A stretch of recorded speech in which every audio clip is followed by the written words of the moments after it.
우리는 행복할 권리가 있어요. 하나님의 자녀이기 때문에 이 땅을 사는 동안 풍성함과 행복함을 누릴 권리와 자격이 있습니다.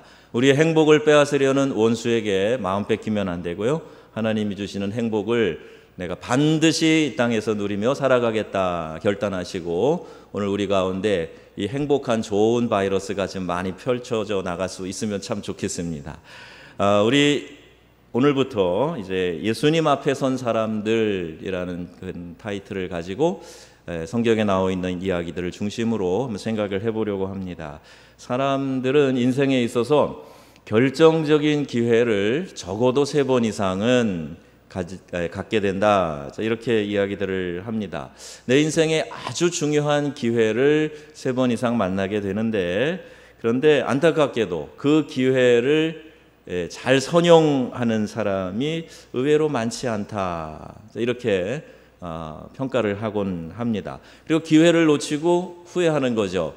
그때 그 기회에 내가 이렇게 했어야 되는데 준비 없이 맞이했다가 그 기회를 놓쳤구나, 이런 후회가 우리 인생에 많이 있다는 겁니다. 지금 우리 장로님들이 옛날에 미스 김 생각하시고 미스리 생각하시고 그래서는 안 됩니다. 그 얘기가 아니고, 우리의 인생에 중요한 도약을 가져다 줄 수 있을 만한 기회가 있었는데 그때 그것을 좀 더 예민하게 생각하고 잘 포착하고 했어야 했는데 그리하지 못했던 일들이 우리 인생에 많이 있다는 거예요. 근데 기회가 왔을 때 기회를 잘 붙잡고 선용하는 것, 이게 참 중요한 인생의 지혜입니다. 근데 사람들이 인생을 살고 나서 뒤돌아보면서 그리고 죽을 때 3가지 큰 후회를 한다고 합니다. 그 첫째가 베풀지 못한 것을 후회한답니다. 내가 베풀 수 있는 기회가 있었을 그때에, 하나님이 나에게 관리하라고 맡겨주신 것이 많이 있었던 그때에 잘 베풀지 못했구나, 이걸 많이 후회한다 그러고, 잘 참지 못했던 것, 그때 참았어야 되는데 왜 못 참았을까? 그 참지 못한 것에 대하여서 많이 후회를 한다. 또 좀 더 행복하지 못한 것, 행복을 선택하고 행복하기를 노력하고 그래서 행복한 삶을 영위해 갔어야 하는데 행복하게 살지 못했던 것, 이거를 많이 후회한다고 합니다. 행복은 만들어가는 것입니다. 그런데 만들 기회를 놓치고 뒤늦은 후회를 하는 사람들이 많이 있다는 거예요. 행복이 그냥 어디서 뚝 떨어지는 감정이 아니라, 행복은 내가 의지적으로 또 믿음을 가지고 만들어 가야 되는데 왜 그때 행복한 선택을 하지 못하고 생각을 하지 못했을까? 이걸 많이 후회한다는 거예요. 근데 후회하지 않는 삶을 위해서 우리 성경의 교훈을 통해서 오늘 한번 생각해 보려고 합니다. 어떻게 하면 우리가 후회하지 않는 우리 생을 살아갈 수 있을까? 그래서 우리 그 마음을 가지고 예수님 앞에 섰던 사람들에 대해서 생각해 보려고 하는데요. 오늘 그 사람들 중에 한 사람이 오늘 나의 모습과 같을 수도 있습니다. 그 사람들 이제 모두가 우리 수요 예배 때마다 소개되는 예수님 앞에 섰던 사람들 모두가 나와 같을 수도 있다는 거예요. 여러분은 주어진 기회를 놓치신 일은 없습니까? 한번 잠깐 생각해 보세요. 나에게 이런 좋은 기회가 있었는데 이걸 내가 놓쳐버리고 말았네. 혹시 이런 생각이 드시는 안타까운 일은 없으십니까? 워렌 버핏이라고 하는 분이 있는데요. 1930년대 그 무렵에 미국의 뛰어난 기업가, 또 투자자인데요. 이분이 이런 이야기를 남겼다고 합니다. 후회를 안 할 수는 없으나 후회를 만회할 수 있는 기회는 놓치지 말아야 된다. 이런 이야기예요. 한 번의 기회는 놓쳐서 후회하는 일이 생길 수 있지만 또 다시 그런 기회가 올 때에는 그것은 놓치지 않도록 잘 생각하고 준비하고 그 기회를 잘 선용해야 된다. 이렇게 하는 말입니다. 그 말에 참 의미가 있다고 생각이 됩니다. 사람이 살면서 어떻게 100% 만족만 하고 살 수 있겠습니까? 이렇게 다 어떤 면에서는 후회하는 그런 마음들이 없지 않아 있을 것입니다. 그런데 후회를 만회할 만한 기회가 왔을 때 그때 그 기회를 놓친다면 그것은 어리석은 사람이 되고 말 것이다. 이런 이야기이지요. 그래서 오늘 본문에는요, 이 바른 결정의 기회를 놓쳐버린 한 사람이 나옵니다. 중요한 위치에 서서 아주 중요한 판단을 해야 되는 사람인데 그가 그 기회를 놓쳐버리고 맙니다. 바로 총독 빌라도입니다. 오늘 이 본문이 나와 있는 이 문단의 제목을 보면 어느 성경에는 빌라도 앞에 서시다 이렇게 되어 있습니다. 그런데 한번 그 생각을 좀 관점을 바꾸어 보면 예수님 사도들의 믿음의 고백, 그 사도신경을 우리가 같이 암송을 하지 않습니까? 그래서 거기에 본디오 빌라도에게 고난을 받아 십자가에 못 박혀 죽으셨다 이렇게 고백하고 있어요. 그러니까 예수님을 십자가에 직접 못 박아 매달은 사람들은 로마 병정들입니다. 그리고 그 예수님을 잡아서 죽게 한 참소자들은 유대인들입니다. 그 종교 지도자들입니다. 그런데 우리는 신앙 고백할 때 그들의 이름이 나오는 게 아니라 본디오 빌라도에게 고난받으셨다. 그 결정권자에 대한 이름을 이야기하고 있습니다. 전 세계에 복음이 들어가 있는, 그래서 믿음의 신조를 고백하는 모든 사람들이 다 이 본디오 빌라도 이야기를 하고 있는 겁니다. 어떻게 그의 이름이 이렇게 오명이 되었을까? 빌라도는 오늘 이렇게 적용해 볼 수 있을 거예요. 오늘날 모든 판단과 결정을 하는 위치에 서 있는 사람의 대명사다 이렇게 말할 수 있습니다. 법관일 수도 있고 한 집안의 가장일 수도 있고 한 교회의 리더십일 수도 있고 기관과 내가 소속해져 있는 그룹의 대표일 수도 있습니다. 결정을 해야 될 위치에 있는 사람의 대명사가 빌라도다 이렇게 생각해 본다면 우리도 여러 가지 영역에서 그 선택의 중요한 역할을 하고 있는데 그러면 우리는 후회하지 않기 위해서 이런 오명을 갖지 않기 위해서 어떤 선택을 해야 될까? 그 기회가 왔을 때 우리는 어떤 기준으로 선택을 해야 될까? 오늘 이것이 우리가 생각하려고 하는 말씀의 중요한 내용이 되는 것입니다. 요한복음 23장에 보면 빌라도가 예수님을 신문하면서 이 사람에게 죄가 없도다라고 고백하는 장면이 있습니다. 물론 예수를 넘겨준 대제사장이나 당시 종교 지도자들 역시 예수님께 아무런 죄목을 찾지 못했습니다. 성경이 그것을 명백하게 증언하고 있습니다. 그런데 왜 빌라도는 아무런 죄를 찾지 못한 예수님을 십자가에 못 박혀 죽도록 넘겨주고 강도 바라바를 풀어주도록 명령하게 되었던 것인가? 이 사람은 로마 정부를 향하여서 밀란을 일으키다가 특급 살인자로 잡혀온 죄수입니다.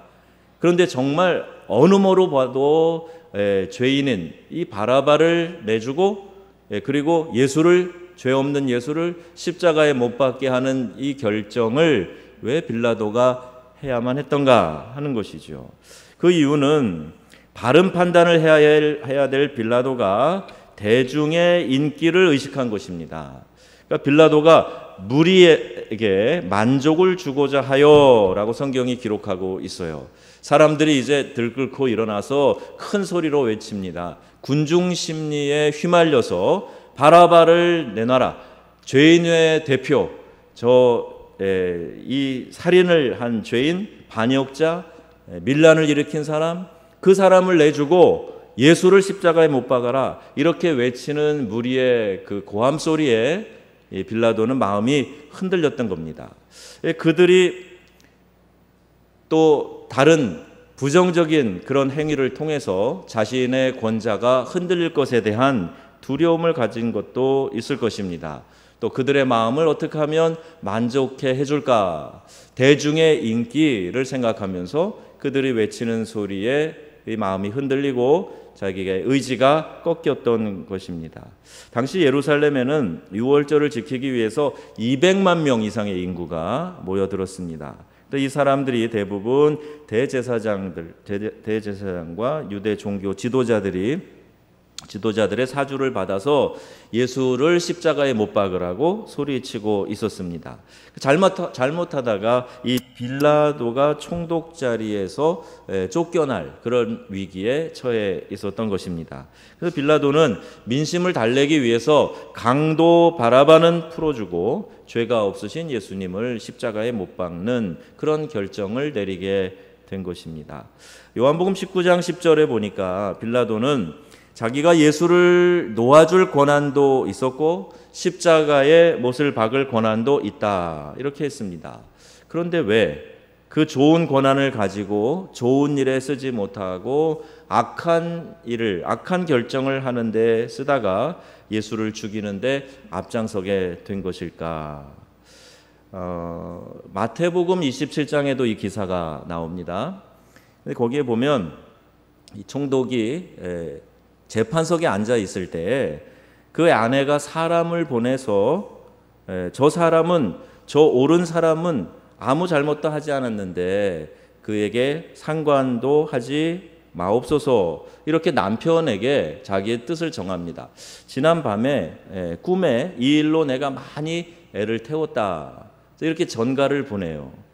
그럼에도 불구하고 이 빌라도는 그릇된 판단을 하게 되는 겁니다.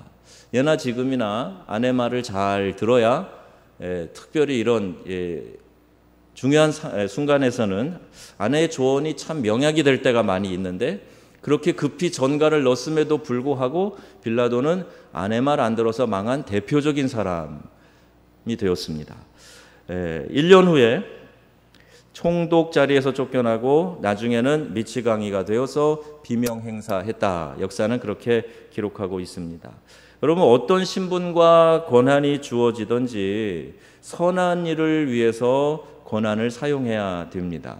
요새도 이 권한을 남용하고 권력을 남용하고 그래서 뒤늦게 그 문제들이 발견이 되고 또 어려움을 겪는 그 모든 그동안 쌓아놓았던 명예나 그 사람에 대한 평판이 일순간에 무너져 버리는 그런 일들이 이 보도를 통해서 우리에게 많이 알려지고 있지 않습니까? 내가 어떤 권한이 주어져 있을 때 그 권한을 선용하려고 하는 그런 마음이 있어야 하는데 그걸 가지고 좋지 않은 데 사용하거나 사리사욕에 사용하게 되면 결국에는 큰 문제가 일어나게 되는 것을 봅니다. 사람들의 말에 휘말리지 말아야 되고 휘둘리지 말아야 하고 하나님의 말씀 진리의 소리에 순응할 수 있어야 합니다. 그래야 우리는 중심을 잡을 수가 있어요. 우리 사람들은 굉장히 귀가 얇습니다. 누구나 다 그래요. 여러분 혹시 여기에는 전철이 없어서 그런데요. 어떻게 그 노점상들 전철이나 버스에 올라와서 물건을 파는 사람들 있지 않습니까? 여러분 그런 때 잘 사시는 편이십니까? 한 번씩 서울에 가시거나 서울에 사실 때 누가 전철에 올라와서 이게 너무 너무 좋은 건데 이게 우리 공장이 망해가지고 뭐 싼 가격에 드립니다. 그리고 막 이야기하는데 갑자기 막 마음이 동하고 꼭 사야 될 것 같은 강한 사명감이 일어나고 그러는 분 혹시 계세요? 네, 많이 계시죠? 저도 좀 그렇습니다. 그래서 좀 사주고 싶은 마음이 막 일어나고 막 그렇습니다. 그 절제하도록 도와주는 사람이 제 옆에 없으면 대부분 제가 사가지고 가는 경우가 있고 집에 들어가자마자 이제 그 일로 인하여서 또 핀잔을 듣고 했던 일들이 한국에 살 때 자주 있었습니다. 좀 귀가 얇죠. 누가 이런저런 얘기를 하게 되면은 그 이야기가 그냥 좋게 들리고 해줘야 될 것 같고 중심이 흔들리는 그런 경우고 대부분 착한 사람들이 많이 그래요. 그렇게 하고 싶은 마음이 듭니다. 그런데 내 자신을 의지하고 내 자신이 어떤 결정의 중심에 서 있으면 우리는 그런 실수를 할 수가 있습니다. 하나님의 말씀이 내 안에 있고 그 말씀이 중심이 되어 주실 때 그때 우리가 견고하고 흔들리지 않을 수 있다는 겁니다. 사도행전 4장에 보면 베드로와 요한이 말을 합니다. 내가 하나님 앞에서 너희 말을 듣는 것이 하나님 말씀을 듣는 것보다 옳은가 판단해봐라. 그렇게 얘기합니다. 지극히 당연한 이야기이죠. 하나님이 나에게 말씀을 하셨다면 그 말씀을 듣는 게 정상이죠. 그게 당연한 겁니다. 지금 너희들이 아무리 고래고래 악을 쓰고 주장하고 그것이 옳다고 하고 감언이설로 설득한다고 해도 하나님이 나에게 주신 말씀을 듣는 것이 옳은가? 너희들 이야기 듣는 것이 옳은가? 한번 판단해 봐라. 이 이야기입니다. 참 믿음의 사람이 가질 수 있는 담대함이라고 생각되어집니다. 여러분, 우리 안에도 이것이 있어야 돼요. 하나님이 나에게 이런 말씀을 주셨고 하나님이 나에게 이렇게 응답하셨기 때문에 나는 목에 칼이 들어와도 이 진리의 편에 서겠습니다. 하나님의 뜻을 따르겠습니다. 이런 분명한 믿음의 확신이 있어야 한다는 것입니다. 이 기준이 없으면요, 우리는 연약한 우리 자신만 의지하다가 이리 넘어지고 저리 넘어지고 이렇게 속고 저렇게 속고 그럴 수밖에 없어요. 그렇게 우리가 약한 존재입니다. 내 의지, 내 생각, 내가 이제까지 쌓아온 경험과 지식, 그거 그렇게 의지할 만한 것이 되지 못합니다. 여러분, 하나님의 말씀을 묵상하고 하나님의 뜻을 늘 구하고 그 말씀의 확신 가운데 살아가시기를 주의 이름으로 축원합니다. 너희는 내가 배우고 확신한 바 가운데 거해라. 이렇게 사도 바울은 그의 제자들에게, 특히 디모데와 그 따르는 동역자들에게 늘 그렇게 이야기했어요. 어떻게 말씀을 배웠는가? 어떻게 하나님이 내게 말씀하셨는가? 응답하셨는가? 그 배움의 확신 가운데 거해서 좌로나 우로나 치우치지 말아라, 이 이야기입니다. 여러분, 이 이야기를 오해하시면 안 돼요. 한번 마음을 정한 거 고집스럽게 끝까지 밀고 가라, 이런 의미가 아닙니다. 하나님이 나에게 뭐라고 말씀하시는가를 늘 귀를 기울여서 들어야 돼요. 그리고 하나님이 우리에게 주시는 음성은 다양한 경로로 옵니다. 오늘 내가 말씀을 읽을 때 묵상하다가 깨달아지기도 하고 말씀 듣다가 깨달아지기도 하고 기도하는 가운데 하나님이 나에게 특별하게 생각나게 하고 깨닫게 해주시고 찬송을 부르다가 찬송가 가사를 통해서도 깨닫게 되고 응답되고 그렇습니다. 그러면 우리가 열어놔야 돼요. 하나님이 나에게 말씀하실 수 있는 여러 경로를 열어놔야 됩니다.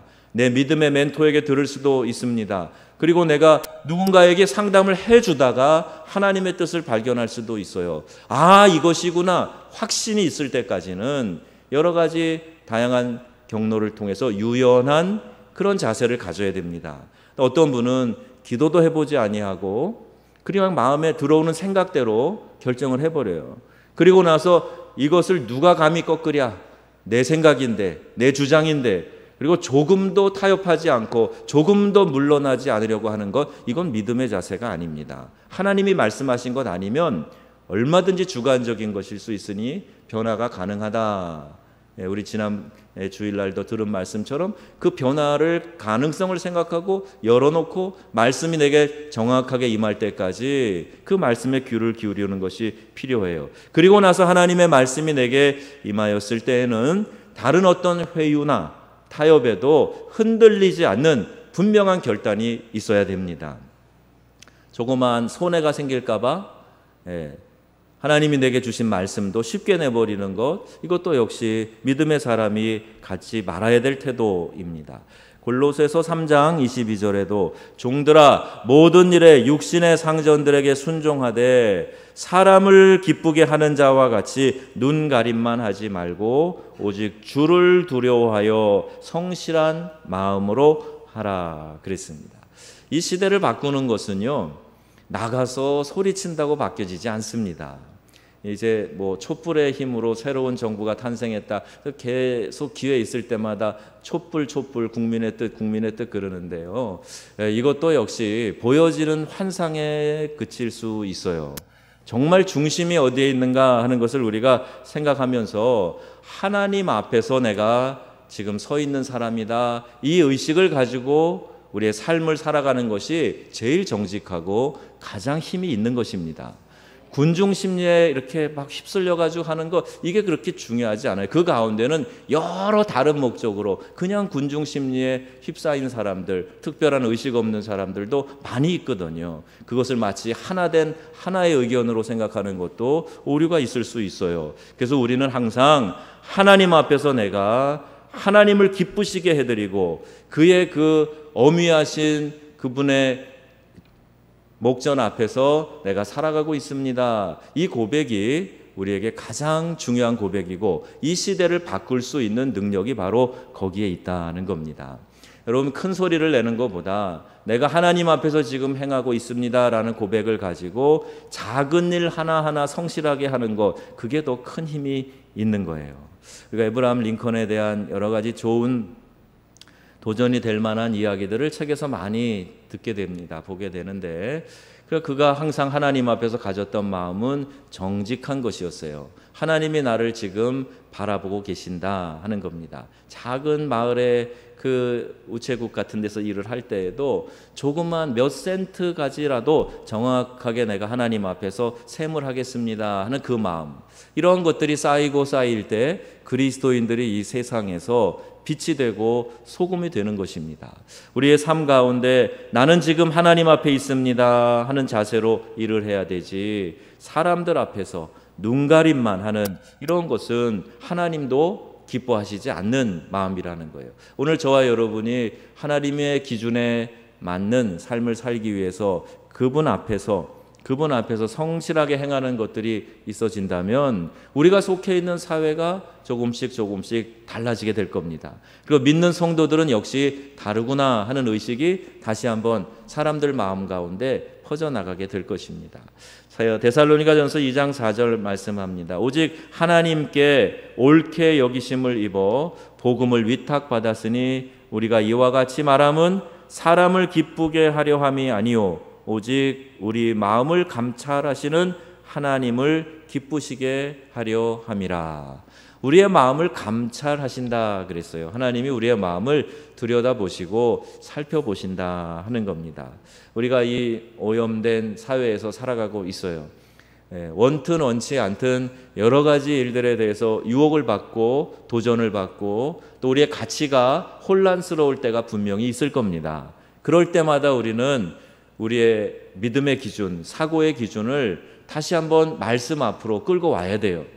그리고 지금 나는 하나님 앞에서 살아가고 있습니다. 내 마음을 감찰하시는 하나님 앞에 부끄러움이 없는 삶을 살게 하여 주옵소서. 아침에 그렇게 묵상하고 하루를 시작하고 저녁에 그렇게 기도로 정리하면서 하나님, 오늘 내가 주님 마음 가운데 합하지 않은 말과 행동한 것 있으면 깨닫게 해주시고 용서해 주세요. 그리고 하루를 정리하면서 하루를 마무리하고 또 다음 날 다시 그렇게 시작하고, 이와 같은 믿음의 행위들이 쌓여지게 될 때 그때 우리가 이 세상을 변화시키는 하나님의 사람의 역할을 감당하게 되는 것입니다.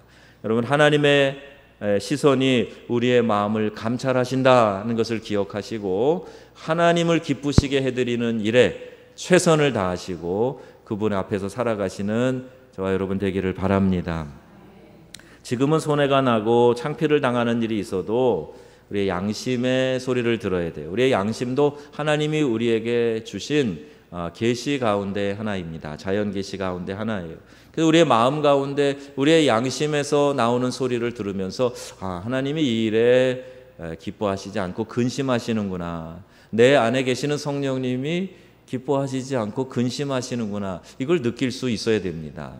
양심의 화인 맞은 자처럼 되면, 불에 지져지면 신경과 감각이 없어지듯이 우리의 양심이 감각이 없어질 수가 있어요. 그러면요, 우리는 죄가 들어오고 죄로 인하여 우리가 그 독성에 서서히 잠식되어져 가도 깨닫지 못하는 겁니다. 하나님 앞에서 날마다 내 심령을 새롭게 하여 주시고 내 안에 정직한 영을 새롭게 하여 주옵소서. 이런 기도가 우리에게 꼭 필요한 것입니다. 여러분, 오늘 이 말씀을 통해서 내가 하나님 앞에, 우리 주님 앞에 선 사람으로 있을 때에 부끄러움이 되지 않도록 하나님 우리 마음 가운데 깨달음을 주시고 깨닫게 하여 주옵소서. 이런 마음의 결단이 있으시기를 주님의 이름으로 축원합니다. 빌라도는 판단과 결정을 하는 사람의 대명사다, 이렇게 말씀을 드렸어요. 그러면 내 인생의 판단과 결정은 내가 하니까 그럼 빌라도는 어느 면에서 내 자신이다, 이렇게도 적용해 볼 수가 있겠지요. 어떤 결정을 해야 되는가, 결정할 때 나는 무엇을 우선순위로 두어야 되는가 하는 것을 한번 신중하게 생각해 봐야 합니다. 우선순위에 따라 산다는 것은 가장 소중한 것을 먼저 붙잡고 그 소중한 것을 먼저 행하는 것을 의미합니다. C.S. 루이스가 이런 말을 남겼어요. 가장 소중한 것을 먼저 붙잡고 둘째 것은 그 다음으로 밀쳐 놓아야 한다. 둘째 것을 먼저 붙잡으면 첫째와 둘째 모두 잃고 만다. 이런 이야기입니다. 영적인 세계에서는 이것이 분명하게 적용됩니다. 가장 중심이 되는 것, 본질적인 것, 이걸 붙들지 않으면 우린 다른 것도 다 놓치게 돼요. 사랑하는 자여, 내 영혼이 잘됨과 같이 내가 범사에 잘 되고 강건하기를 내가 간구하노라. 영혼이 잘 돼야 다른 것들이 세워지는 법입니다. 그러니까 내가 영적으로 든든히 세워져야 내 삶의 모든 일들이 질서 있게 조화롭게 세워지고 내 육체와 정신의 강건함도 따라오게 되는 겁니다. 영적인 일이 황폐해져 있는데 다른 것들이 다 잘 되기를 기대하는 것은 큰 오산이에요. 그래서 제가 그토록 여러분에게 입에 침이 마르도록 강조하는 것이 하나님 앞에서 그분이 가장 기뻐하시는 예배자, 이 자세를 잃어버리지 말고 예배하는 일을 생명처럼 여기자, 이런 말씀 드리지 않습니까? 우리의 영혼이 하나님 앞에 세워져서 바르게 될 때에 다른 일에도 질서가 생기고 강건케 되는 역사가 일어나는 줄로 믿으시기 바랍니다. 그래서 우선순위를 잘 깨닫고 그 우선순위대로 우리의 시간과 노력과 물질과 그 모든 것들을 그 순서대로 사용할 수 있어야 합니다. 나와 하나님과의 관계가 하루를 펼치기 전에 먼저 세워져야 돼요. 인터넷 메일 확인하기 전에 말씀 묵상 먼저 해야 합니다. 여러분 아침에 일어나시면 제일 먼저 하시는 일이 어떤 일입니까? 딱 일어나셨을 때 어떤 일부터 하세요? 한번 여러분의 이렇게 시간을 한번 쭉 머릿속에 그려보세요. 나에게 좀 여유가 생겼을 때 나는 무슨 일을 하고 있는가? 그리고 제일 이른 시간에 어떻게 내가 하루를 시작하는가? 하루를 마무리할 때는 어떻게 하는가? 결정의 순간, 특별히 어떤 선택의 순간에 있을 때 내가 주님을 먼저 생각하고 예수님이라면 어떻게 할 것인가? 주님께 묻고 있는가? 아니면 그냥 급히 내가 결정을 해놓고 그 다음에 하나님 책임져 주세요, 이런 식으로 우리가 살아가고 있는가? 먼저 우리는 죄를 선택하지 않고 주님을 선택할 수 있도록 예수님이라면 어떻게 하실까? 그분이라면 어떻게 판단하시고 선택하실까? 이걸 먼저 생각해야 된다는 거예요. 물어보라는 이야기입니다. 여러분 주님께 묻고 대화하십니까? 한번 물어보셨어요? 묻고 계십니까? 네, 물어보세요. 하나님 어떻게 할까요? 하나님 무슨 이야기를 할까요? 지금 제 마음이 이런데 그냥 이렇게 하면 되겠습니까? 그게 하나님께 묻는 거예요. 그럼 하나님이 여러 가지 우리의 응답하시고 우리가 알아들을 수 있도록 말씀해 주신다는 거예요. 이런데 물어볼 때 여러분 우리가 죄를 선택하지 않을 수 있는 가능성이 매우 높아집니다. 예를 들면 하나님 제가 지금 거짓말해서 한번 저 사람을 속일까요? 이렇게 물어봤다고 생각해보세요. 그럼 하나님이 그래라, 요번에 한번 잘 속여서 너 한번 대박 나봐라, 이렇게 응답하실까요? 묻는 그 즉시 하나님이 나에게 그러면 안 되지 라고 응답하실 거예요. 너무나 자명한 일입니다. 묻지 않으니까 우리는 우리 마음대로 행하는 게 참 많다는 거예요. 제가 한번 저 사람에게 속 시원하게 욕을 좀 퍼부어 줄까요? 하나님께 물어보세요. 그러면 주님이 그래라, 아유 사랑하는 내 자녀의 마음이 불편했구나, 속 시원하게 한번 욕설을 퍼부어줘라, 그러실까요? 그렇게 응답 안 하실 거라는 걸 다 알고 계시잖아요. 남을 험담하고 욕을 해줄까, 화내고 물건 집어 던질까, 이렇게 주님께 물어볼 때 주님이 어떻게 응답하실 것인가에 대해서 우리가 잘 알고 있어요. 물어보지 않으니까 그냥 내 성질대로 내 마음대로 해버린단 말입니다. 요새 계속해서 이런 문제들이 계속 나와서 마음이 무거운데 학교에서 우리 선생님이 이 정도 성추행은 괜찮겠지요 주님? 이렇게 물어봤다면 절대 안 된다 하셨을 거 아닙니까? 이런 음란 사이트에 접속해 볼까요? 부부 아닌 이성과 한번 사귀어 볼까요? 예배 빠지고 놀러 갈까요? 하나님께 한번 물어보세요. 주님이 뭐라고 대답하실까? 그래라. 시대가 바뀌었지 않니? 그 성경은 벌써 올드 버전이란다. 이제는 네 마음대로 하거라. 이렇게 응답하실까요? 아니에요. 하나님이 우리에게 분명히 답을 주실 겁니다. 잘못된 판단이 있었다면 여러분, 우리는 지난 날을 돌이키고 회개하고 그리스도인다운 삶을 결단하고 새롭게 하는, 그래서 회개하는 기회로 삼아야 합니다. 예수님 앞에 선 사람들을 묵상하는 이 기간에 내 자신을 돌아보면서 은혜 받는 기회로 삼으시기를 주의 이름으로 축원합니다. 여러분에게 하나님께서 맡겨주신 권한, 그 권한을 결정하시고 행하실 때에 먼저 우리 하나님의 뜻을 구하고 그분의 마음에 합한 결정을 하시는 일에 좀 더 민감해야 할 것입니다. 나의 언행을 하나님 앞에서 내가 지금 행하고 있다고 생각하시고 내가 지금 주님 앞에서 나의 삶을 살아가고 있습니다. 이 고백 가운데 살아가는 저와 여러분, 우리 명성의 가족들 되시기를 주 예수님의 이름으로 축원합니다. 아멘.